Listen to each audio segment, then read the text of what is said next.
In March 1881, chaos burst into Russia's Winter Palace. Tsar Alexander II's wife rushed out of her room, and when she saw her husband, her blood ran cold. Alexander was never supposed to be the Tsar of all Russia. Born in 1818, he was merely the nephew of the current Tsar, Alexander I. But a twist of fate thrust him into power. When Alexander was still a young boy, the throne went to his father, who became Tsar Nicholas I, and suddenly, Alexander was heir apparent. But this was not a good thing. Life as a Russian prince shouldn't have been so bad, but Alexander's childhood was a nightmare. His father, Tsar Nicholas, had always been a strict stick in the mud, but once he took to the throne, it got much worse.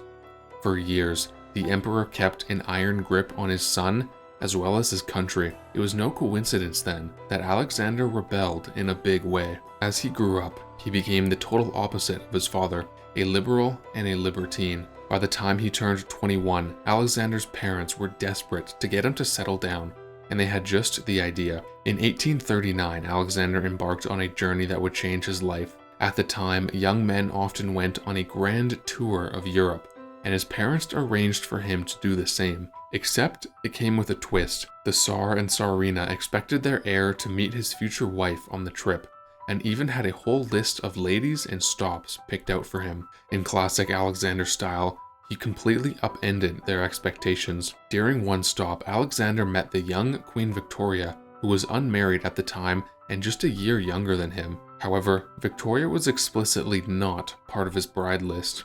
The pair of them were too powerful together, and any union between them would make other countries mighty nervous. So of course, Alexander had to go and push his limits. Although nearly lost to history, Alexander's visit to Queen Victoria contained an enormous secret. Victoria's future marriage to Prince Albert may now be famous, but she and Alexander likely entertained a dalliance on this trip all the same. Though the romance was brief and unconsummated, Alexander no doubt loved flexing his forbidden love muscles, and he didn't stop creating scandal. The family favorite bride on Alexander's bachelor tour was Princess Alexandrine of Baden, the rather homely-looking but eminently respectable daughter of a German duke and a Swedish princess. In fact, everyone thought that she was such a shoe-in that Princess Alexandrine herself felt that she was already betrothed to Alexander and acted accordingly. But boy, did he disappoint her. On the way over to Baden, Alexander's entourage grew tired of the constant city hopping and princess shopping and begged him to stop in the German city of Darmstadt. At first, Alexander resisted. He wasn't tired at all. Besides, he knew that Louis II, the reigning duke, and thus the man he'd have to stay with, had a raging case of doldrums. In other words, no fun, no Alexander. Eventually his men convinced him to calm the heck down and grow the heck up, and he stopped in Darmstadt after all. It was a date with destiny, though the pleasure-seeking Alexander feared a dull evening with the much older Louis. His fretting stopped the moment that the Duke's young and pretty daughter, Princess Marie, entered the room. Slim, tall, and much prettier than his supposed betrothed, Princess Alexandrine. The girl gave young Alexander immediate heart palpitations, except he should have thought twice. Even by Alexander's own admission, he was into Mary, quote, at first sight, quote, which is actually a little creepy. See, Marie was only 14 years old at the time, so young that she still wore her hair loose the way children did. She was also equally inexperienced in society. Creepy age and maturity difference aside, Alexander was clearly all in and stayed to dine, even though he did indeed find Marie's father dull. Like everything he did, Alexander worked fast. When he left Marie, his flirtation had progressed enough for her to gift him a locket with her hair inside, only it was all about to come crashing down. After his meeting with Marie, Alexander wrote to his father and mother, passionately declaring his love. His parents' response shocked him. Sure, he was supposed to sample an array of potential brides, but he was also supposed to marry poor Princess Alexandrine in the end. His mother protested vehemently, citing how inferior Marie's family was to their own. Faced with this opposition, there was only one thing Alexander could do. Already impulsive and uber-romantic, two traits that would not serve him well in the future, Alexander scrawled off a series of hastily written letters to his parents. In them, he gave a stunning ultimatum. Using the only power that he had, He threatened that he would simply drop out of the line of succession if they didn't let him marry Marie. Well, be careful what you wish for. After their son pushed them into a corner, the Tsar and Tsarina finally relented and let Alexander propose to the girl, who said yes. In a whirlwind, Marie went to live in Russia, converted to Eastern Orthodoxy, and took on a new name, Maria Alexandrovna. After the initial rush, the family then waited a full year for her to become a safe childbearing age, and in that time, the scales already started to fall from Alexander's eyes. Alexander may have been in love at first sight with Maria, but the reality was much different. Although he was still devoted to her, it became clear that unlike him, his fiancée was quiet and conservative, and while their varying levels of energy sometimes helped balance them out, there were deeper issues with this. Within the first few months, Alexander must have realized how ill-suited Maria was to the bustling court life of Russia. Instead of energizing Maria, the atmosphere only exhausted and overwhelmed the reserved girl. It was the first hint of trouble in the union, but the two lovers still took it full speed ahead. When Alexander finally did decide it was time to marry Maria, he did it his way. He wed his teenage bride in a massive, showy ceremony that was more about his tastes than hers. To top it off, he chose the eve of his 23rd birthday as the wedding date. One thing was clear: the wedding night was an embarrassing success. However, just a year after her wedding, when she was still a teenager, Maria gave Alexander his first child, a daughter they named Alexandra, and with the birth of his daughter, a great charge overtook Alexander. Simply put, Alexander was a girl dad like no other. He was deeply involved in raising Alexandra, and as the girl grew into a toddler, he would often have her keep him company in his study while he worked. Indeed, although Maria soon birthed a succession of 3 strong male heirs, Alexandra remained his favorite, which only made the girl's fate all the more gut-wrenching. In 1849, when Alexandra was 6 years old, unimaginable tragedy struck the imperial family. That summer, the little princess perished from infant meningitis, sending both her parents into a tailspin. Tragically, as we'll see, this was only the first of Alexander's horrific losses. Now, Alexander was never shy about playing favorites with his children, and soon he went over the top. In 1853, Maria finally gave birth to another girl, Maria Alexandrovna, and the newborn immediately eclipsed the 6 siblings, all boys, who came before and after her. In 1855, Alexander's father, Tsar Nicholas I, was 58 years old and getting somewhat long in the tooth, especially for the health standards in Russia at the time. So when he caught a chill in the Winter Palace in St. Petersburg that ended up developing into pneumonia, everyone feared the worst. Well, they should have feared a lot more. The patriarch had never been one for sentimentality, but he really proved this over the next few days. When doctors informed Alexander's father that his pneumonia could be fatal, the old man refused any and all treatment. He was so adamant, some suggested that he wanted to die. Whatever the motive, the bitter end was the same. Nicholas passed on March 2nd, 1855, and Alexander's world got upended again. The 37-year-old Alexander was now the Tsar of all Russia, yet a dark omen overshadowed his beginnings. At his and Maria's coronation ceremony in Moscow, the Empress's 4 ladies-in-waiting accidentally dropped her crown, or it fell into the folds of her cloak. Superstition held that this meant a bad future for Alexander and his wife, and the room grew uneasy. At the time of his coronation, the Tsar's great white hope was his eldest son and heir, Nicholas, and, seemingly for once in history, the heir was equal to his burden. Well-educated, intelligent, and eloquent, Nicholas's uncle called him, quote, the crown of perfection, quote, and everyone believed the future of Russia was in good hands. Fate, however, had much crueler plans. In 1863, Alexander began to put his heir on the market, and things came together almost too easily. The young Nicholas fell hopelessly in love with Dagmar of Denmark, and the pair became engaged. Then, the other shoe dropped. In 1865, Nicholas fell seriously ill. Alexander, his wife Maria, and his second son Sasha all rushed to the young man's side, with Dagmar following. When they realized what was the matter, The Tsar's heart must have sunk. The universe had a bitter sense of humor when it came to Tsar Alexander II, because his heir Nicholas was suffering from a fatal case of cerebrospinal meningitis, a variant of the illness that killed his little Alexandra all those years before. The Tsar had to watch as yet another of his bright, promising children faded in front of his eyes. On April 24th, the Tsar's heir died, leaving his son Sasha as the current heir. Though the tragedy of losing their eldest boy knocked Alexander and his wife off their feet, they had to save all of their remaining strength for Dagmar, who was totally beside herself. According to reports, the grieving Tsar and Tsarina had to tear the girl from their son's body. Tsar Alexander and Maria were apparently happy to let Dagmar lean on them, because they had bigger plans for the girl. See, while sitting by the deathbed, the Romanov couple decided it was a great idea for Dagmar to get over Nicholas ASAP and marry their next son, Sasha, instead. And the plan actually worked. Alexander's replacement heir married Dagmar the next year. Unfortunately, this was one of the last times Alexander and his wife were truly unified. Since the birth of his last child, Alexander's marriage went through an unsettling transformation.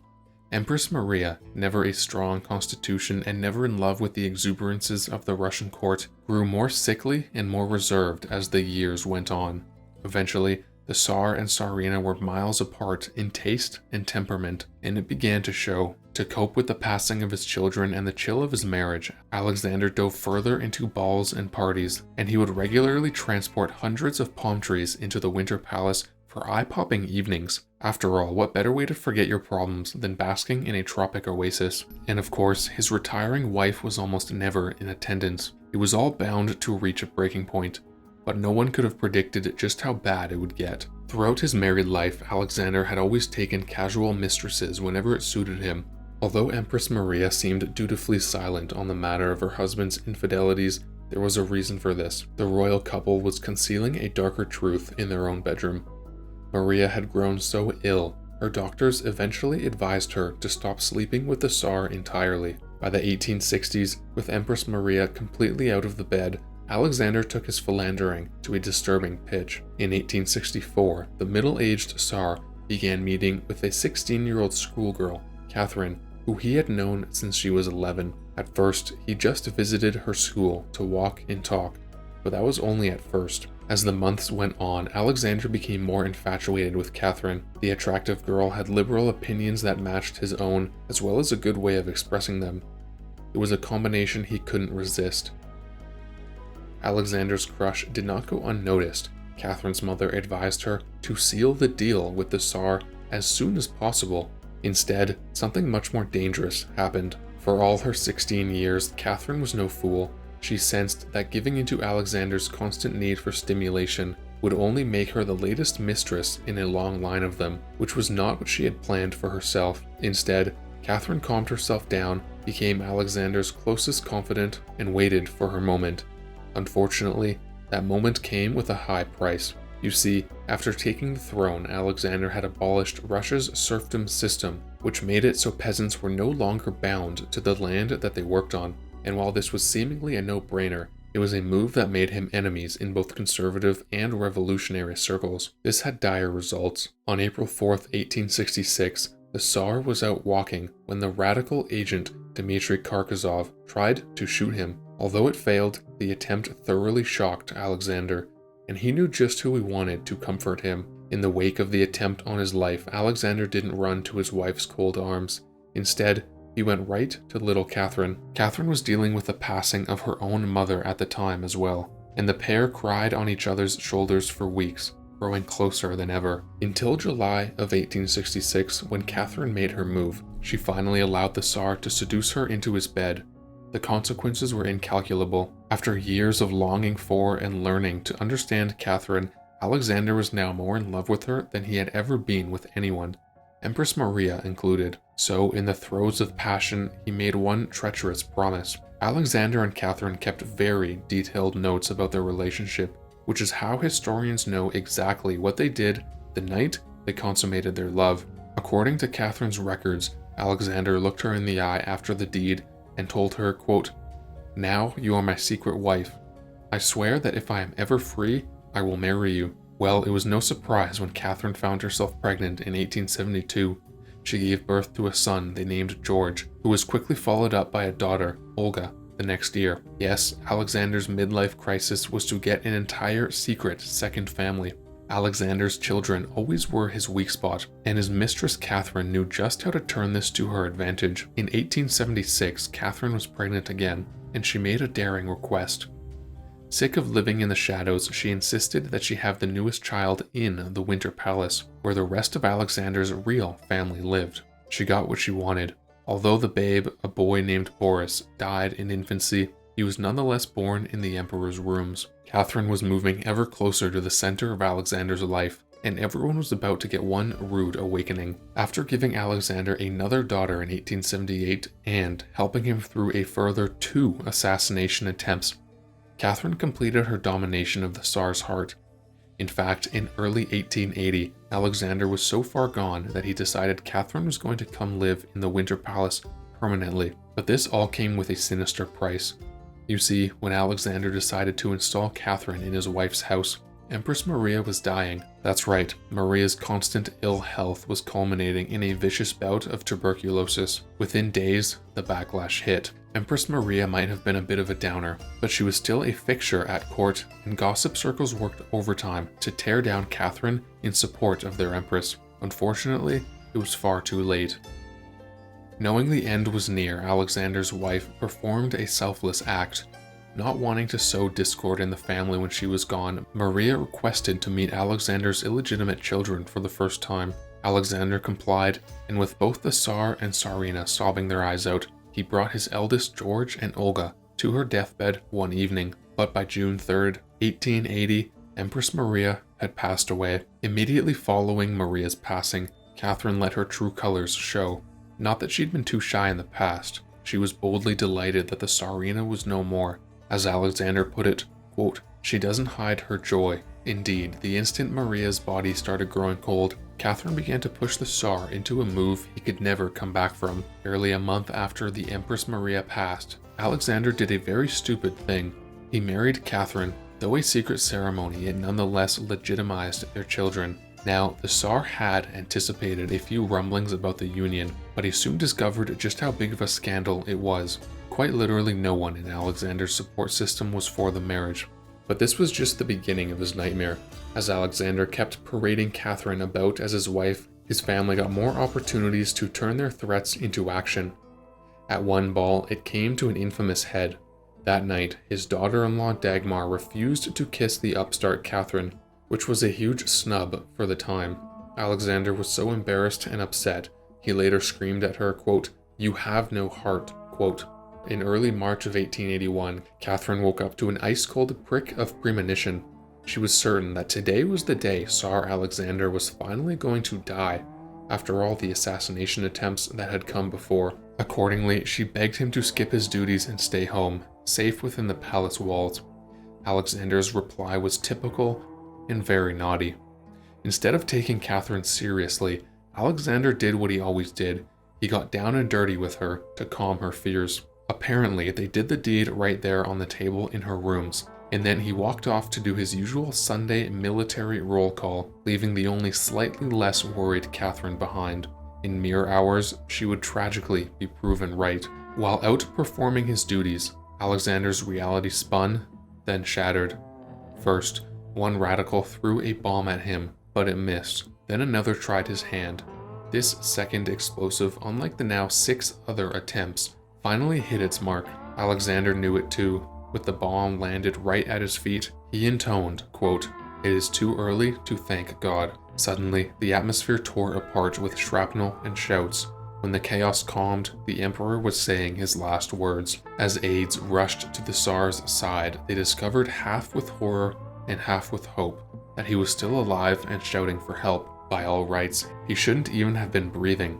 His legs were shattered, and he was beyond all earthly help. Nonetheless, his loyal men carried their ruler back to the Winter Palace to perform last rites, and to allow him to make a final, heartbreaking goodbye. As attendants dragged Alexander's barely conscious form into his study, Catherine rushed out of her bedroom, half-dressed and near mad with grief. The image she created that day lived in infamy. Still done up in her pink and white nightgown, the horrified watchers remembered how the Tsar's blood soaked through her finery as she held his body until the bitter end, and it sure was a bitter one.